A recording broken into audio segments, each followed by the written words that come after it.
Bonjour à tous, bienvenue au Sable d'Olonne. Alors les pontons viennent juste d'ouvrir ici pour que les Sablais et les touristes, les visiteurs puissent voir les bateaux. Alors je ne vous cache pas que je suis bien contente ce matin pour une fois depuis les 2 jours, de ne pas être à mer à 8 h du matin parce qu'il fait terriblement froid au Sable d'Olonne, cette espèce de froid humide. Sébastien Simon, en arrivant hier, avait même dit qu'il n'a jamais eu aussi froid de toute le Vendée Globe, aussi froid que sa dernière nuit en mer au Sable d'Olonne.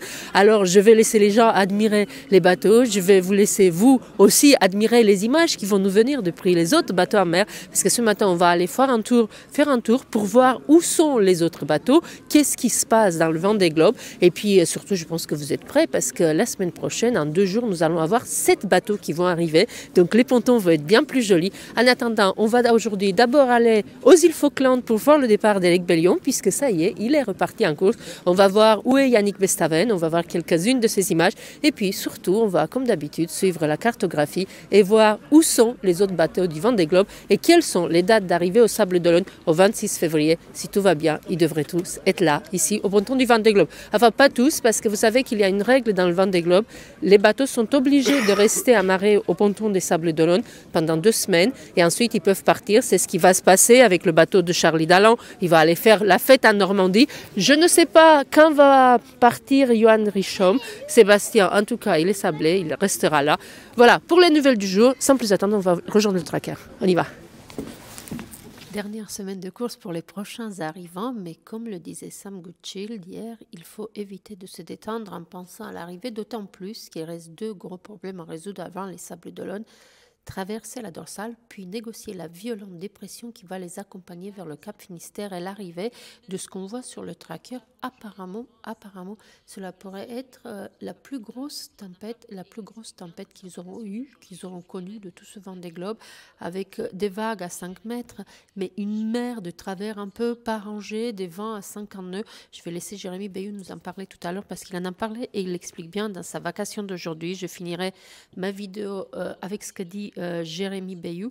Mais d'abord, faisons un tour un peu pour voir où se trouvent les bateaux les uns les autres, parce qu'on n'a pas fait de cartographie depuis un moment. Et donc, si vous ne voulez pas voir les bateaux, si vous savez déjà les nouvelles, allez directement à la fin de ma vidéo pour avoir Jérémy Bayou qui nous parle de cette tempête qui les attend. Alors aujourd'hui, où nous en sommes exactement, Sam Goodchild, 4e, et Jérémy Bayou affrontent justement cette dorsale de vent faible qui ne les arrête pas vraiment car le vent est de travers, mais ils ont tout de même ralenti à 10 nœuds. Paul Meillat sur Biotherme, qui est 6e, n'en a pas trop profité encore car il a passé du temps hier à réparer son été de giteux. Il est monté au moins, vous avez peut-être vu les informations, pour installer un câble de secours qui, même s'il n'est pas aussi efficace que le gréement initial, sécurise l'ensemble, en particulier pour cette tempête attendue qui va les frapper tous eux, les prochains bateaux à arriver en fait au Sable d'Olonne. Par contre, Nicolas Lunven sur Holcim, 7e, lui, il avait repris 30 000 ce matin dans ce coup d'élastique. Et Justine Métro sur Teamwork en a pris 60 depuis hier soir, même si elle reste à la distance respectable de 270 000 de la tête du groupe. Mais bon, elle n'a pas dit son dernier mot. On va voir. En plus, moi, j'ai hâte de la voir la semaine prochaine. Ce sera la première fille à arriver ici au Sable d'Olonne et je suis évidemment très heureuse de la revoir, d'autant plus qu'elle a fait une super course où elle a impressionné plus d'un. Je ne vous en parle pas plus. J'ai fait un portrait de Justine Métro, qui est Justine Métro, que vous pouvez trouver sur ma chaîne YouTube. C'était, je crois, au mois de novembre, vers la mi-novembre, je l'avais fait. Alors, Thomas Ruyant, décalé à 180 000 dans l'ouest, 9e, a lui aussi repris des 1000 en maintenant son écart de 50 000. C'était le cas ce matin avec Justine. Pendant ce temps, Boris Herman sur Malaysia avance comme il peut. Le prêt n'est déjà pas l'allure favorite de son bateau, disait Thierry Potard ce matin, mais avec un foil à moins, c'est encore pire. Vous avez peut-être vu les images de son foil comme une aile cassée. J'ai mis une vidéo il y a quelques jours. Il a seulement fait 230 000 en 24 heures. Et c'est vraiment très lent quand on voit que tous ses concurrents les plus proches dépassent les 330 000 en 24 heures et font même comme certains, comme Benjamin Dutreux, 400 000. Benjamin Dutreux qui est 11e et Clarisse Kremer revenue elle aussi à moins de 40 000 de Boris Herman. Alors, des nouvelles de Sam Davies également. Elle est 13e aujourd'hui. Elle a passé une mauvaise nuit. Son retard sur Clarisse est passé de 70 à 130 000. Mais elle ne devrait pas être rattrapée par Romain Attanasio, 14e, dont le retard est de plus de 700 000 et qui devrait atteindre l'équateur d'ici quelques heures ce soir. 400 000 plus au sud, Damien Séguin, 15e, augmente de 80 000 son avance sur le groupe très compact mené par Isabelle Joschke sur Massif, qui elle est 16e, avec Benjamin Ferré, Monayer, Tanguy le Turquier, Giancarlo Pedote.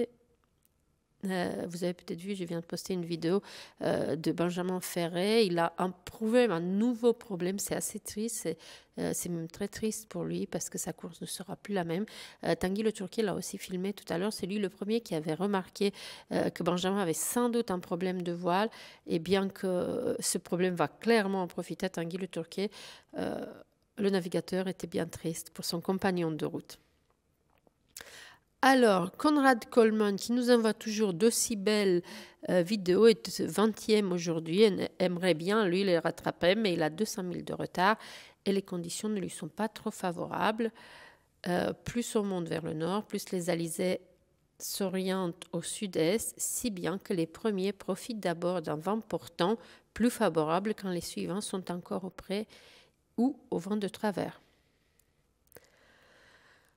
Alain Roura, 21e et Jean Le Cam, 22e, poursuivent leur lente remontée vers le nord. Le vent est mou et ils avancent à 10 nœuds. Jean Le Cam a réparé, vous avez vu. Je n'en parle plus de ses soucis. J'ai mis une vidéo ce matin avec ses nouveaux compagnons de bord. D'ailleurs, Albert, pour info, pour ceux qui ont vu ma vidéo de ce matin, il est reparti depuis. Et ces réparations devraient lui permettre de remonter tant bien que mal et en préservant son mât, mais espérons, croisons les doigts pour qu'il n'ait pas de grosses tempêtes à venir lui aussi, bien qu'il y ait une très grosse tempête, je vous l'ai dit, mais elle s'annonce plutôt pour ceux qui sont devant lui. Alors, 250 000 plus loin de Gurex Sudais est soumis au même régime que Jean Le Cam et Alain Roura, avec un vent mou qui ne le fait pas avancer très très vite. Alors, pendant ce temps, les suivants remontent en tirant des bords le long du Brésil. Pour l'instant, ils ont du vent et même un peu soutenu, avec plus de 30 nœuds en rafale, ce qui, au près, est inconfortable, vous le savez. Sébastien Marcet s'est détaché de plus de 60 000 sur le Duc et Koshiro Shiraishi qui se disputent tous les deux la 25e place. Violette d'Orange, 27e, suit à une centaine de milles derrière en étant repassé devant Arnaud Bossière et l'ami Caline. Alors Olivier Kir, 29e, arrive à la pointe de la zone d'exclusion arctique, poussé par des vents favorables, mais le dorsal va se reconstituer devant lui, l'envoyant dans l'est.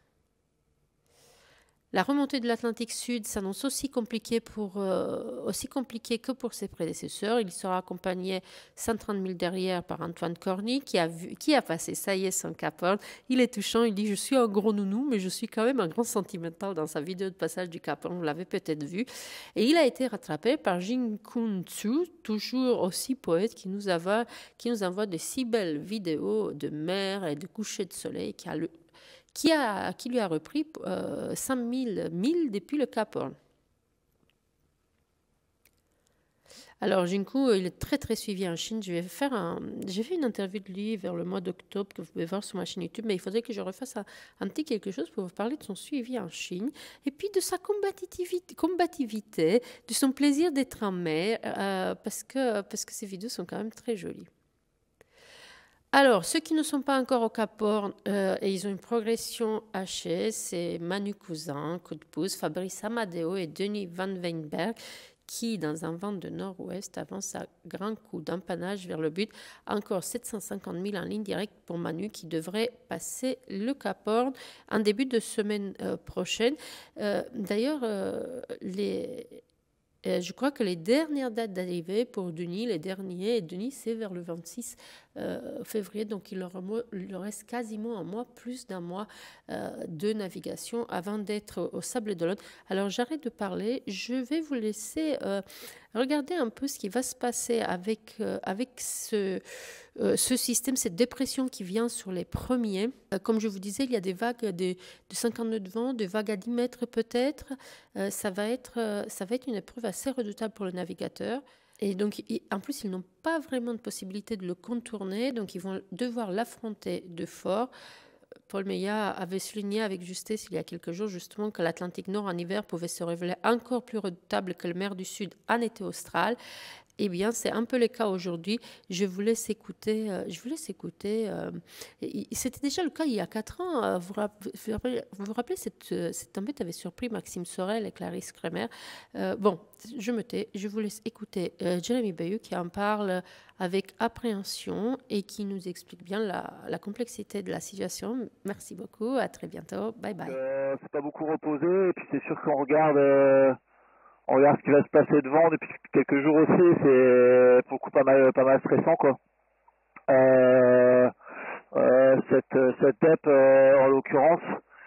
Donc je pense que tout le monde aimerait bien trouver un chemin qui soit praticable quoi. C'est ça le problème. Tant en force de vent qu'en hauteur de vague. Mais là, on tourne le truc dans tous les sens. C'est compliqué de trouver un chemin praticable quoi. Donc j'avoue que je sais pas. Après, tout ça c'est soumis à la traversée de la dorsale en fait. Et on parle de 8 mètres ou plus. J'ai l'impression qu'il y a un peu de période, mais bon, elle devrait être un peu de côté en plus. Alors voilà, faut pas se faire déferler dessus quoi. Euh, je Voilà, après, pour être transparent, on échange entre coureurs, hein, quand c'est comme ça, quand il y a des phénomènes comme ça, j'ai l'impression que tout le monde est un peu dans l'expectative, tout le monde aimerait trouver une route un peu praticable, mais c'est compliqué quoi de le faire. Donc voilà, après, je pense que tout le monde est bien fatigué par les derniers jours là, dans les alizés où c'était compliqué. Là, il y a la dorsale à traverser, ça va nous mettre combien de temps ça va nous mettre, je sais pas, mais ce qui est sûr, c'est que ça va être fatigant. Et puis les bateaux sont bien usés aussi, quoi. Donc voilà, personne n'a envie de se faire prendre dans 50 nœuds par 10 mètres de creux, ça c'est sûr.